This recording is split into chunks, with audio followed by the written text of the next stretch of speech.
From the city of Peaky Blinders, Birmingham, England, I would like to introduce you to Paddy Danda. As the world becomes more automated and the robots take over, it's imperative that we build the right human skills for the future. So pull up a chair, grab a samosa or two, and make yourself very uncomfortable. Hey folks, thank you for joining us for another episode of the Superpower School podcast. I'm your host, Paddy Danda, and today I'm joined by my co-host, Vera Mehet. Hey Vera, how you doing? Hello, I'm all right, thank you. How are you doing, Paddy?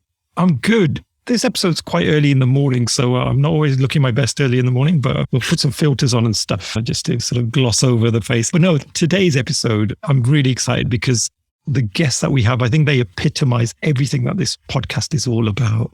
She's a world rally champion.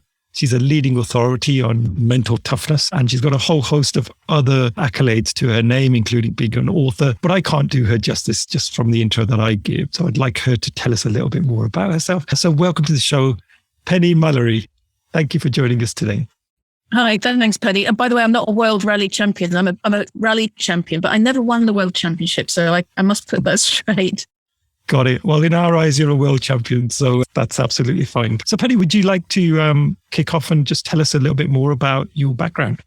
Goodness, I never know where to start with this stuff because I actually grew up in a really privileged, comfortable Kentish village. On the outside, everything looked very lovely. There was a nice car on the drive. We used to go on the odd holiday abroad. You know, I'm talking about in the 60s and the early 70s. And, you know, it would look like a really perfect life, but it never was, because behind closed doors, my mum was very, very ill. She was an alcoholic, but she was more importantly a very severe manic depressive, which meant that she spent most of my childhood in, as we called them in those days, the lunatic asylum. Because in the 60s and 70s, of course, when you were as ill as she was, they used to section you, sedate you, bang you up in a psychiatric hospital and kind of give you really brutal treatments, which didn't seem to make her any better, for sure. So I spent my childhood angry and resentful because I wanted a normal mum. And as a result, I sort of withdrew into myself, didn't get on particularly well at school, found it quite hard to make friends. I just hated the world. And so I kept running away. And at 14, I actually ran away and never went back. So that didn't quite go to plan because I ended up in homeless hostels for nearly 3 years. And then I was sofa surfing for a while and heroin addict boyfriend, you know, I'm in trouble with the police. Life was not quite what it should have been from the backgrounds that I appear to have come from. So at no point, by the way, am I, woe is me, I'm a victim, because I actually, despite everything, when I got to London, I did have a lot of fun. I was always after the dangerous, the edgy. I was always up to something. But the important thing is that when I was 6, I saw something on TV that stayed with me all my life. And that was, I saw rally cars on TV. And I grew up thinking I want to be a rally champion. And when I hit rock bottom in London, instead of doing the really stupid thing, I thought, just get yourself at a rally school for a day, just because you've always wanted to. And that day, thankfully, was the day that changed the rest of my life, because I fell in love. I felt like I belonged, fell in love with driving, with the sport, with the people, the environment. Everything just felt like me. And I'd never felt that before. And so that was the start of the rest of my life in a way. Wow. I guess, Penny, that's an extraordinary story. And from where you've come from to where you've got to is absolutely phenomenal. But for a woman to go into a sport that you went into, it feels like it could be quite a male-dominated environment. Did you find additional barriers because of that or not? So, Paddy, if I had £1 for every time somebody said, what's it like being a woman in a man's world, I would be very, very wealthy. I never was in another world. I was in my world. So it never felt like I was in a male-dominated world. I was just where I belonged. And you know what? The perception is that motorsport is male-dominated and it's going to be difficult to succeed. And the truth, looking back, is that motorsport is incredibly inclusive. There is not a race or a rally that you cannot enter, whatever your gender, whatever your abilities and disability. It is open to everybody, and it has been forever. People just have a perception that it's very different. It's not easy to get on in motorsport, whatever your background, whatever your gender, it's not easy. And I knew that the only way I could succeed in motorsport was to change my attitude, change my approach to the world, get my head in the right place. And I was incredibly determined. So I didn't come across any obstacles that I couldn't overcome. I pushed them all out of the way. I found a way around them. I don't know what it would have been like if I'd been male in that environment, but it wasn't the environment that was going to stop me. It was me. So I felt very comfortable. I felt like I belonged. Obviously, there were occasions where it didn't quite, I was winning a rally on one occasion and the guy who was second reported me for cheating. So I came second. That was definitely one of those moments where you think, hang on a minute, he just doesn't want to be beaten by a woman. This is too much for his ego to bear. So there were occasions where you come up across stuff, but you just get on with it. I never wanted special treatment. I didn't want to be different. I wanted to be one of them. So that's probably not the answer you were expecting, but I think this is really important for everyone listening. You can put yourself in an environment and think that there's all sorts going on in that environment, but actually it's probably your perception. Most things are going on in your head, not out there. And that's really important. So please don't let what anyone says or whatever you perceive or assume to stand in your way or hold you back in any way, because it's probably you holding yourself back. Oh, thank you, Paddy. I really appreciate you lifting the lid on that, because you're right. As an outsider and as a male, there's these stereotypes that we have and biases that we have. And it's really good to hear that, in that environment. The guys that organise motorsport in the UK are so on it in terms of inclusivity and diversity that I've never actually come across an industry quite as welcoming and as diverse. And, they are completely fantastic at including everybody. So I would like to dispel that myth. So just listening to you, Bernie, I'm amazed how you had a dream at like 6 years old. Yeah, you had a lot of setbacks, but you also had this like fire in your belly to give things a go and achieve things. So I'm just curious, how did you go from having so many setbacks to achieving your dream? Was there fire in your belly driving you? Yeah, there was. And I didn't realise what it was until years later. When I left home at 14, I didn't really have any contact with my father for 20 years. And this broke my heart. And I wanted to come to his attention. And I thought, if I became a rally champion, he'd notice me. He might get in touch. We might be friends again. And so that was what drove me. Although I didn't know it was happening at the time. It was when I sort of spent some time reflecting on, gosh, actually, that was really hard. That was really tough. What was keeping me going? Because honestly, it's impossibly hard to get anywhere in motorsport. And I know for a fact now that, if a sponsor pulled out, well, then I couldn't drive my car. If I couldn't drive my car, I couldn't come to my dad's attention. So I have to get another sponsor. So I was subconsciously on an absolute mission to keep this driving thing going because I wanted his attention more than anything in the world. So that's what, and I think for most of us, when we have a really deep purpose, it drives you through incredible adversity, and you can do extraordinary things when you're really clear about what you want, but why you want it. So I'm really passionate about encouraging people to just sort of take a step back and reflect on themselves and what actually their life is all about and what really matters and what's the point, what's their why, their mission, call it what you will, because that's ultimately what kept me going. Because when you have a crash, you lose your team, you lose your sponsor, and all that. I can show you photographs of success, but I can't show you all the down bits when I was on the edge of giving up. But amazing what human beings are capable of when they really want something. Amazing. It kind of makes me think, growing up, parents end up shaping what a lot of your life could be. And you got good parents out there as well who try their best, but inevitably they kind of project and shape who somebody becomes. But then what I like about you is that you become self-aware and you've not necessarily just stayed with what's being given to you, but you kind of overcome it. Yeah. And again, you have to understand, I wasn't consciously aware of all of this, but what I did without knowing it was build incredible resilience, the ability to see through every problem to find a solution. I had the energy and the gas in my tank to just keep, or when I thought I had nothing left to give, I found more. We've all got that. And it never crossed my mind that my background was going to stop me. I just knew that I needed lots of money to get to do what I wanted to do. So I became very good at marketing myself and getting sponsorship. That's the truth. But yeah, it's just so much easier. You know, when our lives are purposeful, we have enormous resource. And that I know now. And I have become very self-aware. I have got qualities now that I'm so grateful for because of where I came from.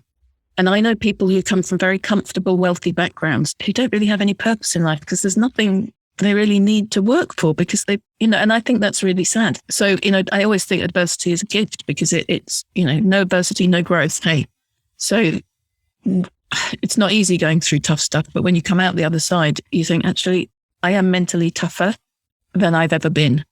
And mental toughness is what is my passion, my expertise now. And I spend my life trying to help people, or helping people to develop their mental toughness. Just wondering, why do you want to help others with mental toughness? I know you do a lot of coaching. I've seen you've got lots of good reviews. Why do you want to do it?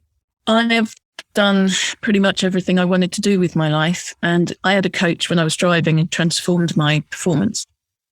And there's nothing more enjoyable than seeing a transformation in someone else. It's the most fantastic thing. And so if I can help other people to unlock all their brilliance that they didn't know they had, I'm up for it. I worked in a prison for 3 years coaching offenders so that to address their thinking, address their behavior. So when they leave prison, they're less likely to offend. That's possibly the most rewarding job I've ever done in my life. And it was voluntary. I just loved it. I just get my pleasure now from seeing other people do extraordinary things that they didn't think they probably could do. Nice. And Paddy, there's lots more that Penny has done because I've listened to one of her talks. She's an excellent speaker. So Penny, would you be able to share as well, you know, all the other sorts of projects you've gotten up to in your life? Okay, so when you spend 12 years driving rally cars, it's quite exciting and you get used to the adrenaline and the being on the edge of your nerves, basically, for 12 years. And then when that stops, your life sort of falls to pieces because you don't have that purpose anymore. So I then threw myself into other challenges.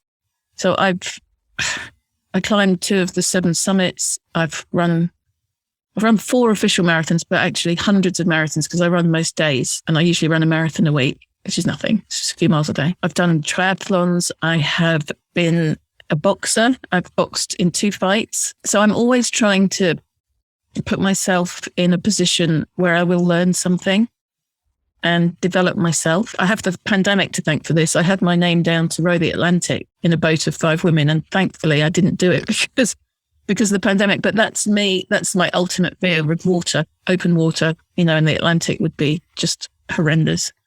So I thought I'm going to have to do it. I'm going to have to face it. So I'll probably have to put my name back down again now. But I suppose that's just what pushing myself, you know, when I had such a low opinion of myself as a kid, I suppose I've spent my adulthood trying to improve my opinion of myself. And so I'm trying to impress myself and give myself a pat on the back. I'm being really honest here. Most people wouldn't be too ashamed to admit that. I'm over it now. You know, I'm too old to worry about that. But it makes me feel good. When I do something scary or difficult, it makes me feel good when I've done it. And that's the truth. That's amazing. You can be that open because I'm imagining a lot of people listening would relate to that. I know I relate to that in some ways. The thing is, we all get scared. We all get stressed. We all get anxious. Every single one of us. We just handle it differently. If you can learn to handle the fear, the stress, the anxiety, the pressure, life's going to be easier, more enjoyable, more comfortable. So it's about, for me, and I'm quite a disciplined person because I've had to be, it's about setting a challenge, being really diligent, persisting until I reach the outcome. And when you do that, if you don't give up on something, you will get it. So I've learned that, and I like to share and encourage other people to do the same. But it depends how much you want it. You know, if you only want it a bit, it's going to be really tough because somebody else will want it more. So that's why understanding your purpose is so important, because when it's really clear and you've had total clarity on what you're about and where you're going, it's much easier to disregard all the distractions that take you away from that focus that you have. I've got a question about that, Penny. Any tips on how to find your purpose? I know a lot of people, it probably comes to them naturally because they're in a situation and that triggers a thought and then gives them a fire to pursue this aim that they have. But for many people out there, what is their purpose? I think many people struggle with that. Any tips on how to discover that? I think absolutely right. I think most people don't know what their purpose is. They probably haven't even thought about it. And so they sort of bumble through life, and that's great for a lot of people. But I think when you have something happens in your life and you think to yourself, what is this all about? What is going on? Why? Why is this happening to me? It's a great moment to just breathe out, take a step back, take a view from the bridge of your life and go, actually, what am I drawn to? What is the one thing I keep defaulting to? What is the one thing that I really need, that really gives me pleasure? And you can start to unpick. So, it might be that you're in an office job and actually you're caring for people because, lots of people really enjoy caring and nursing, for example. So that would be somebody's purpose potentially, that they just love to help. They want to fix everything and make everyone well. So if you're in an office job and you're not really that bothered about corporate life, but you just want to help people, you might discover that your purpose is actually in a different environment, having a different role where you come home every day, doesn't matter how much you're earning, but you're really satisfied. You have a sense of peace because you're in the right place. So finding your purpose, I think, is crucial. It takes a lot of self-reflection. It's quite easily done with a coach. A coach can ask challenging questions, which you might not ask of yourself, but just starting to recognize what are the things that matter? Where are you drawn to? What do you keep finding yourself doing? And where I'm also when you feel some discomfort because you're doing something that doesn't feel right, although everyone's telling you it's right, and that you've got that cognitive dissonance where your subconscious tells you a different thing to your conscious. That's a really good moment to think, hang on a minute, I just feel really uncomfortable. What's going on? Am I really doing what I ought to be doing? And just by the conversation, also speaking to the people around you, your friends and family, asking them what they think, what's their perspective. So we can get stuck in our own heads, can't we? And I think your purpose will emerge. Some people just have a light bulb moment. Some people take years to work it out. But mostly there's something deep within us that matters so much, that can transform your enjoyment of life, I suppose. When you find it, it's a wonderful thing. Yeah, no, that's great advice. I've often pondered and thought about, well, what is it that I should be doing on this earth? And I get quite reflective, but I'm still trying to figure that out. By doing this podcast, you're probably ticking a box because speaking to people that either are inspiring or educating or entertaining or whatever, but you're doing this for a reason because it's ticking a box for you emotionally or, subconsciously. It obviously matters to you.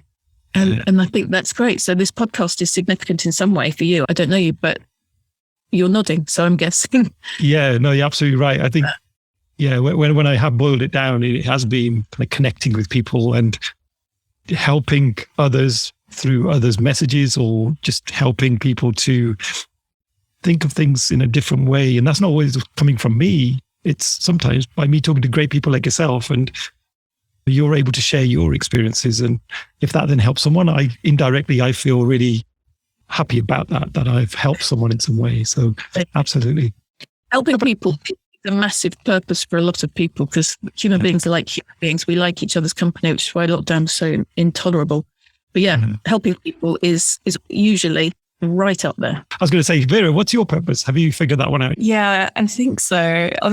It was the book 7 Habits of Highly Effective People. At the beginning, one of the tips is to write a mission statement for your life. So I have written down my mission statement and I might change it over time. I'm not sure I'm ready to reveal it to the masses yet. I'm still in that early stage. But you remember what you wrote? Yeah. I look back at it. And it's okay to change your mission as well. Because people think, I can't. I said I'd do this and now I can't change it. You absolutely can change it because life changes every day, doesn't it? Priorities change, people change, relationships change, everything changes. And I don't think there's anything wrong with you reviewing that and thinking, well, maybe that's not so much anymore.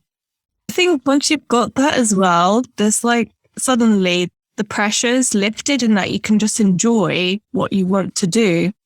And then it suddenly becomes easier and almost natural for achieving your goals. It doesn't feel like work and effort in some ways. Something I still struggle with though is there's something that I'm really passionate about, but then I struggle to get started. And there are just so many things I want to do. But I noticed with you, Penny, you've achieved a lot. Have you got any tips for how do you translate a goal into achieving it? Reality. Well, all I would say is that if you want to get to the top of Mount Elbrus, you have to keep putting one foot in front of the other, otherwise you're never going to get to the top. And exactly the same thing for you. If you have a thing, you have to take action. Your inability to make a move is the only thing that's stopping you getting there. So however small, however insignificant it feels, you have to make one step towards that thing. It might be a psychological step. It might be a physical, actual thing. But that's the only way you're going to get there. You ain't going to get there by doing nothing, for sure. So just step by step, keep moving forward. So the momentum has to be forward. You will get nowhere if you stay here, but you will get somewhere if you move forward. And so there's something potentially blocking your first step. That's my job as a coach, to get that out of you. We won't do it right now, I promise. But that's all I would say, is that action. Action energizes you. It starts to get your thinking in line. You start to get that laser focus back, but you just need to plan almost, I don't know what your goal is, or the thing you want to achieve is, but there will be certain things you have to do to get there, and write them down. And well, even if you took a micro step towards the first step, it's progress. You're closer than you were yesterday. Yeah, I like that. Micro steps are key. I think often it's perfectionism holding me back, or I've got to plan everything first. But yeah, Perfectionism can be a massive inhibitor for people. There's no point in doing it unless it's going to be amazing. Well, in whose eyes? I've shared this story before, Penny, on one of the other episodes, but for about 3 years, I was trying to launch a blog, and I'd write an article and then I'd rip it up again. I'd constantly keep looking at it and then starting again. And after about 3 years, I just realized this was never going to happen. I was just never going to publish these articles. So I gave up on the blog, and hence why I'm doing the podcast now, because I felt this was a better and easier medium for me to express ideas. But that sense of being a perfectionist when it came to writing things down, I really struggled with that. And no matter how hard I tried, I just couldn't overcome it for some reason. I did the same. I wanted to write a book. So when you're a speaker, you kind of have to have a book to make you credible. And I tried writing a book and it was absolute rubbish. And so I found somebody to help me. It's still not very good, if I'm honest. Don't buy it. But I knew that I needed help. So when I need help, I go find it. And the book got published and it's fine. And then I did another one. And I've just written my third book, which comes out, is 365 Ways to Develop Mental Toughness. And I was terrified of giving the draft and this is me a few months ago, terrified to give the draft to the publisher because I thought he was going to go, this is just no. He said, oh, great. It's really good. I said, but I'm not a writer. I didn't listen at school. I didn't take any notice. I'm not a writer. I'm a driver. He said, no, you write the way you speak. It's fine. They're obviously going to do some editing and what have you, but it is taking that leap of faith and having a level of confidence in your ability, and also being able to take the feedback, because a lot of us won't do something in case we're told we're not good enough or we're embarrassed or feel ashamed or whatever it might be. So I totally get why you didn't go through with the blogs, but instead you obviously made a decision. Let's do talky stuff rather than writey stuff. And that was a great decision for you. So just the fact that you didn't do the blogs, so what? You're doing this, and this is lovely. So, and this will probably reach more people. Yeah, no, nice. Thank you for that, Penny. Talking about books, I was listening to another podcast, and Daniel Pink, the famous author of Drive and a whole bunch of other stuff, was talking about his new book, which is all around regret. And I found that quite interesting, the fact that we often don't share our regrets as much. And so a question for you is, you've had a phenomenal journey, but looking back, are there any major regrets that you have? It's hard for me to say I regret anything, because if I have made any decisions differently, I wouldn't be here talking to you with my children in my house. And so every step that I've made, rightly or wrongly, has brought me to where I am, and I like where I am. I don't think it would be fair to say I regret. I have been married too many times, Paddy. That would probably be the one thing I would change, because I love being married and it just hasn't been a successful thing for me. But had those things gone differently, I wouldn't be here now. So I would feel uncomfortable saying I regretted anything. I think, I don't know, it's such a big question, isn't it? There's definitely things I shouldn't have done, definitely things I shouldn't have said. But that's just me. And there's no point in me nitpicking my life apart, because I have a great life and we've all made mistakes. We're human, and it's absolutely fine. I love your perspective on that. And I think that really speaks to your resilience and how you've built up your character over time, is your perspective on things. And you can see, okay, yeah, maybe that wasn't so great, but because you've, progressed from there and grown and got to where you are now, you see the value in, even failing sometimes. This concept of failure for me has always been a weird one, because I don't have a concept of failure. I learned something. And again, it might be a lesson I wasn't really up for learning, but, divorce is miserable and awful, but I came out of it mentally tougher. And I've learned lessons for next time. So there is no failure. There is only learning. And a friend of mine, Jamil Qureshi, he says, failure is the price you pay in advance, in full, for success. You have to fail to succeed. You have to. You have to learn what won't work so that you can learn what will work. It's just simply part of the process of success, which would suggest that one day I'll be really happily married. But yeah. That's I don't like the concept of failure, because I just don't think it's what most people think it is. It's a lesson. It's not a failure, it's a lesson. Oh, I love that, Penny, because in our line of work, Vera and I, we're technology coaches. And one of the things that people often say is fail fast. It's good to fail fast. And I found that doesn't really resonate with leaders, because they don't like that word failure. So I sometimes switch that to say, well, learn fast. Right? If we can learn fast, then that's only a good thing. And then leaders go, yeah, absolutely. That's what we want to do. Yeah, that's right. And in industry, of course, everything's so fast-paced. You've got to learn fast, because there's no time to learn slowly. You've got to throw yourself, take action. If the action isn't working, cool, we just change the plan. We change the destination. We just go again. So you won't get very far if you are taking too much time, because the rest of the world is racing past you. So I understand why leaders are up for the fast failure, but it's not, like you say, it's just fast learning.